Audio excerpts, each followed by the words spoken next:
किसी जंगल में गोरी कौवी नाम की एक झगड़ालू कौवी रहती थी। उसकी किसी से भी नहीं बनती थी। गोरी कौवी हर किसी से भी बात करते करते झगड़ा करने लगती थी। एक दिन गोरी कौवी अपने घर के बाहर बैठी हुई थी कि पड़ोसी चिड़िया उससे कहती है, अरे गोरी कौवी, क्या बात है, तेरी सेहत तो ठीक है? तुम कब से यहाँ बैठी हुई हो? सारे पक्षी दाना लेने गए हैं, जाओ तुम भी दाना ले आओ। छोटी चिड़िया, मैं अपने घर के बाहर बैठी हुई हूँ, तुम्हें इससे क्या मतलब? मैं दाना लाऊं या ना लाऊं? तुम कौन होती हो मुझे ऐसा कहने वाली? अगर तुम्हें मेरी इतनी ही चिंता हो रही है तो जाकर ला दे मुझे दाना।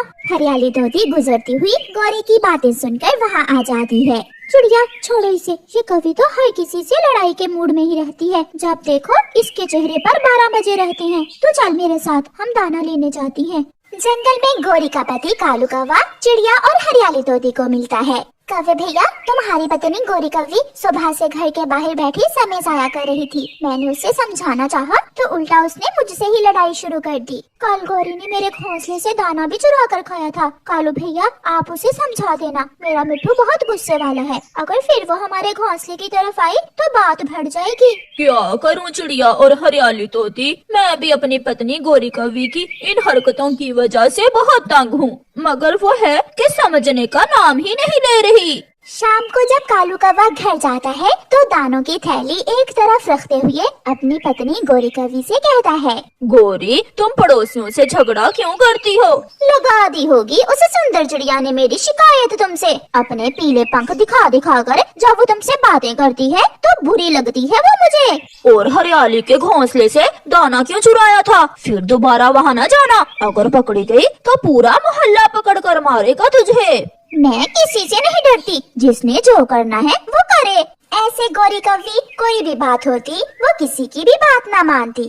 जब दूसरे दिन कालू कौवा दाना लेने जाता है तो गोरी चिड़िया के घर चली जाती है। बदमाश चिड़िया, तेरा क्या काम था मेरे पति से हंस हंस कर मेरी शिकायतें लगाने का? मैं जो भी करूं, आज के बाद अगर तूने मेरी बात में टांग फंसाई तो जान से मार दूंगी तुझे भी और तेरे इस छोटे से बच्चे को भी। चिड़िया गोरी कौवी से बहुत डर जाती है। नहीं नहीं गोरी बहन, जो हुआ बस मुझे उस पर माफ कर दो। मैं फिर कभी कालू कौवे से बात भी नहीं करूंगी। आप जो भी करो मुझे क्या, याद रखना, भूल न जाना, वरना तू मेरे गुस्से को तो जानती ही है। फिर गोरी कौवी हरियाली तोती की तरफ जाती है। तोता और तोती दाना लेने गए हुए थे। मेरी शिकायत लगाई है हरियाली की बच्ची ने, उसका तो मैं घोंसला ही तोड़ दूंगी। ऐसा सोचकर गोरी कौवी हरियाली तोती का घोंसला तोड़ने लगती है। कबूतर उसे ऐसा करते हुए देख लेता है। वो भागकर तोते और तोती को बता देता है। जल्दी जाओ तोते और तोती, जल्दी, गोरी कौवी तुम्हारा घोंसला तोड़ रही है, जल्दी जाओ। तोता और तोती समय जाया किए बिना जल्दी से वहाँ से भागते हैं। उस बुरी कौवी ने हमारा घोंसला ही तोड़ दिया मिट्ठू जी, हमें बेघर कर दिया उसने। वो बहुत बुरी कौवी है, नहीं छोड़ूंगा, मैं उसे नहीं छोड़ूंगा। गुस्से में तोता डंडा उठाकर कौवों के घर की तरफ जाता है। निकलो बाहर गोरी कौवी, मैं छोड़ूंगा नहीं तुम्हें। आज तेरी इतनी हिम्मत, तूने मेरा घोंसला तोड़ा। अब जाकर बात कर मिट्ठू से। शर्म करो कालू, मम्मा पक्षी थोड़ा मर्दों से बातें करती है। तुम जाओ और जाकर चोंच तोड़ दो उस मिट्ठू के बच्चे की। बुरे काम तुम करो और लड़ाई मैं करूं, मुझसे नहीं होगा अब ये सब। कालू कौवा बाहर जाता है। यार मिट्ठू, मैं पाँव पकड़ता हूँ तुम्हारे, तुम जाओ, मैं उसे समझाऊंगा। अब क्या फायदा उसे समझाने का, उसने मेरा घर तोड़ दिया है, मैं भी उसका घर तोड़ कर ही जाऊंगा। लड़ाई की आवाज सुनकर पड़ोसी चिड़िया भी वहाँ आ जाती है। मिट्ठू भैया, कालू का घर तोड़ देने से तुम्हारा घोंसला थोड़ी बन जाएगा। मैं मदद करूंगा तुम्हारी, मैं कल तुम्हें नया घोंसला बनाने के लिए सूखे तिनके और घास ला दूंगा, तुम चिंता ना करो मिट्ठू। मिट्ठू तोता चिड़िया की बात मान लेता है और वहाँ से चला जाता है। कालू कौवा घर चला जाता है। डरपोक कहीं का, डरपोक कालू कौवे, अगर मुझे पहले पता होता तुम इतने कमजोर कौवे हो तो मैं कभी तुमसे शादी ना करती। चुप कर जाओ गोरी। मैं क्यों चुप कर जाऊं? इससे तो अच्छा था मैं बुरे कौवे से शादी कर लेती, मेरी जगह लड़ तो लेता वो।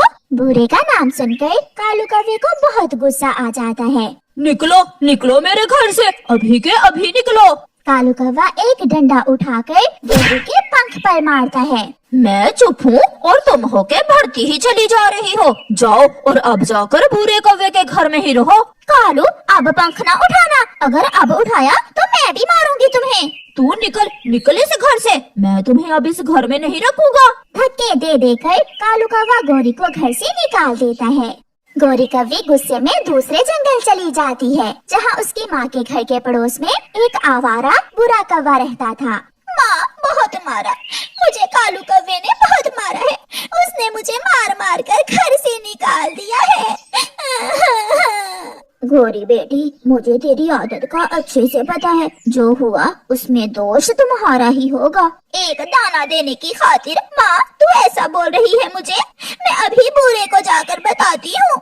गौरी कौवी अपने पड़ोसी बूढ़े कौवे के घर जाती है। वो दरवाजे पर दस्तक देती है। अंदर से बूढ़े कौवे की पत्नी निकलती है। कौन है जी आप? मैं बूढ़े से मिलने आई हूँ। मिलने आई हो? क्या मतलब? मेरी शादी से पहले मैं और बूढ़ा मिलकर दूसरे कमजोर पक्षियों की धुलाई किया करते थे। वो दोस्त है मेरा। मगर अब बूढ़ा बदल गया है, ना वो किसी का दोस्त है और ना अब वो किसी से लड़ाई करता है। मैं पत्नी हूँ उसकी। वो विदेश अपने बच्चों का दाना कमाने गया हुआ है।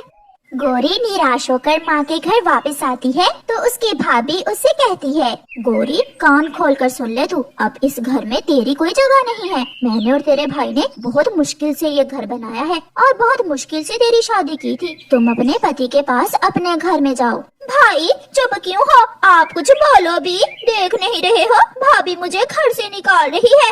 और माँ तू भी खामोश तमाशाई बनी हुई है। पिंकी ने सच ही तो कहा है, तेरे जैसी के साथ कौन से रह सकता है। हर समय तुम दूसरों से लड़ाई करती हो।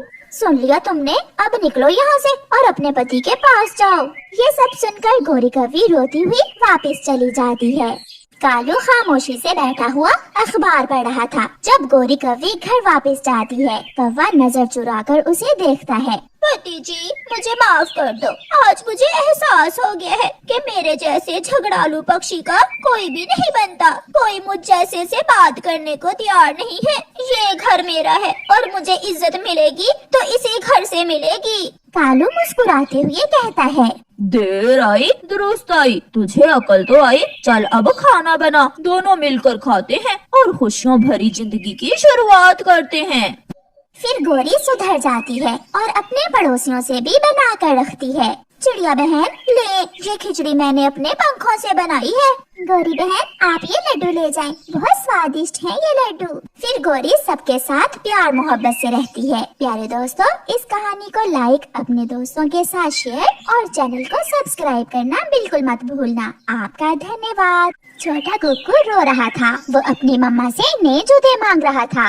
मम्मा, मेरे सब दोस्तों के पास नए जूते हैं, मुझे भी नए जूते लेकर दे। मैं भी नए जूते लूंगा।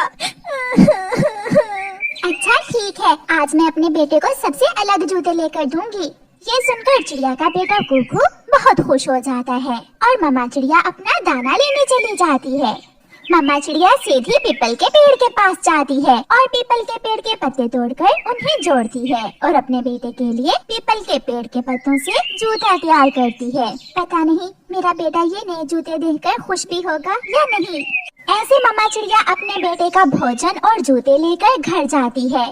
मम्मा, मगर ये जूते तो पत्तों के बने हुए हैं। दुकान पर यही जूते थे बेटा, ये बहुत सुंदर हैं और सबसे अलग भी। मैं अभी अपने दोस्तों को दिखा कर आता हूँ। कुकू भागता है। वो सीधा नदी पर बैठे अपने दोस्तों के पास जाता है। देखो देखो, मेरी मम्मा मेरे लिए नए जूते लाई हैं। नए जूते? ये तो पीपल के पेड़ के पत्ते हैं। देखो देखो किकी, देखो कुकू के जूते पत्तों के बने हुए हैं। गरीब चिड़िया का बच्चा, इसकी मम्मा के पास इतने पैसे कहाँ हैं कि इसे हमारी तरह के शूज लेकर दे सके। इसका पापा जो नहीं है, मेरी मम्मा कहती है जिनके पापा नहीं होते उन्हें कुछ भी नहीं मिलता। ये सब सुनकर कुकू बहुत दुखी हो जाता है और अपने पत्तों से बने हुए जूते नदी में फेंककर घर चला जाता है। कुकू बेटा, आपके जूते कहाँ हैं? मगर कुकू चुप रहता है। बेटा, वो जूते आपको पसंद नहीं आए क्या? वो कोई जूते थे?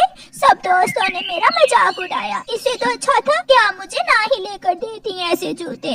फिर रात हो जाती है और कुकू सो जाता है। ये तो बहुत अलग पेड़ है, इस पर इतने शानदार जूते लगे हुए हैं। मैं अपने कुकू के लिए ये जूते तोड़ लेती हूँ। कांटा, मेरे पंख से खून निकल रहा है। मेरे पंख में कांटा छुप गया है। नहीं नहीं मम्मा, मुझे नए जूते नहीं लेने, मुझे नए जूते नहीं लेने। कुकू, कुकू उठो बेटा, क्या कोई सपना देख रहे हो? कुकू का सपना टूट जाता है। हाँ मम्मा, आप मेरे लिए पेड़ से जूता तोड़ रही थी कि आपके पंख में कांटा चुभ गया। मम्मा, मुझे नहीं लेना नया जूता। अब सो जाओ बेटा, मुझे भी नींद आ रही है। कुकू फिर से सो जाता है। दूसरे दिन मम्मा चिड़िया गोरी कौवी के घर जाती है। गोरी बहन, क्या आपके पास जग्गू का कोई पुराना जूता पड़ा है? चिड़िया, मेरे पास एक जूता है तो, मगर वो टूटा हुआ है। आप मुझे वो जूता दे दें, मैं उसकी मरम्मत करके अपने बेटे को दे दूंगी। ये ले, ये जूता पिछले साल मैंने अपने बेटे के लिए लिया था। मम्मा चिड़िया अपनी पड़ोसन गोरी कौवी से पुराना जूता ले जाती है।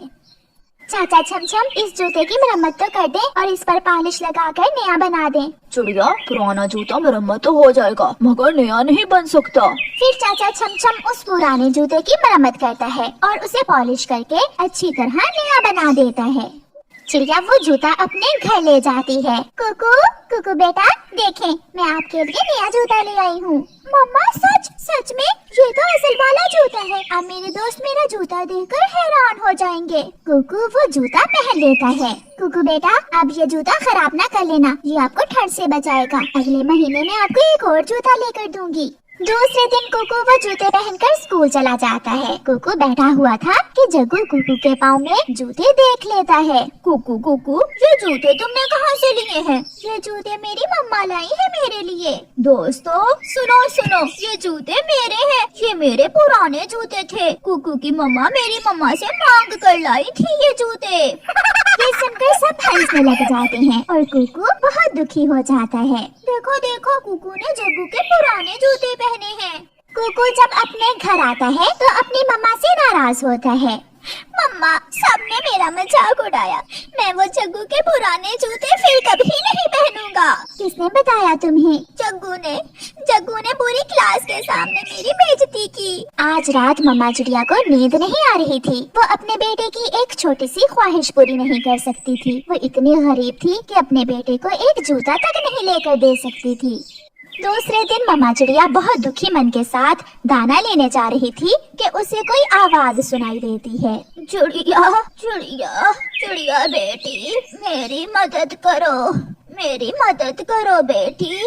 चिड़िया वहाँ आती है। माँ जी, क्या हुआ? मैं कैसे आपकी मदद कर सकती हूँ? बेटी, मैं 2 दिन से भूखी हूँ, मेरी मदद करो, मुझे कुछ खाने को दे दो। चिड़िया के पास 2 ही दाने थे जो वो अपने बेटे के लिए लेकर जा रही थी। चिड़िया वो 2 दाने उस बूढ़ी फाख्ता को दे देती है। माँ जी, मेरे पास तो यही 2 दाने हैं, ये आप ले लें, मैं अपने बेटे के लिए और दाना ढूंढ लूंगी। जीती रहो बेटी, तुम बहुत अच्छी हो, ऊपर वाला तुम्हारी मदद करेगा। मम्मा चिड़िया बूढ़ी फाख्ता को अपना दाना देकर आगे बढ़ती है। वो बहुत मुश्किल से फिर से दाना ढूंढती है। वो जैसे ही पीछे मुड़ती है, उसकी नजर एक थैली पर जाती है। ये थैली? मगर यहाँ कैसे? इसमें क्या हो सकता है? चिड़िया वो थैली उठाकर देखती है तो उसमें ढेर सारा सोना चांदी था। इसमें तो बहुत कीमती खजाना है, ये मेरा तो नहीं है, मैं इसे नहीं ले सकती। चिड़िया बेटी, ये आपका ही है, आप ये खजाना ले सकती हो, ये ऊपर वाले ने आपके लिए भेजा है। आप हमेशा दूसरों की मदद करती हो, इसलिए ऊपर वाले ने आपकी मदद की है। माँ जी, क्या मैं इस खजाने से अपने बेटे के लिए नए जूते ले सकती हूँ? नए जूते भी ले सकती हो, जो चाहो वो ले सकती हो। चिड़िया बहुत खुश होती है और वो थैली लेकर खुशी खुशी वापस होती है। चिड़िया अपने बेटे के लिए कबूतर चाचा की दुकान से नए जूते लेती है। कबूतर चाचा, मुझे वो सबसे महंगे वाले जूते दो, मेरे बेटे को वो जूता बहुत पसंद आएगा। चिड़िया बहन, इतने पैसे हैं आपके पास? हाँ, अभी तो मुझे अपने बेटे के लिए गर्म कपड़े भी लेने हैं। चिड़िया सारी चीजें अपने घर ले आती है। कुकू, कुकू बेटा, देखो तो आज मैं क्या लाई हूँ। एकदम नए जूते देखकर कुकू तो हैरान हो जाता है। मम्मा, सच में आप मेरे लिए इतने सुंदर जूते लेकर आई है? फिर कुकू अपने नए जूते और गर्म कपड़े देखकर अपनी मम्मा के गले लग जाता है और वो माँ बेटा खुशी खुशी अपना जीवन बिताते हैं। प्यारे दोस्तों, अपने इर्द गिर्द ऐसे गरीब बच्चों का मजाक उड़ाने की बजाय उनकी मदद करें। आपका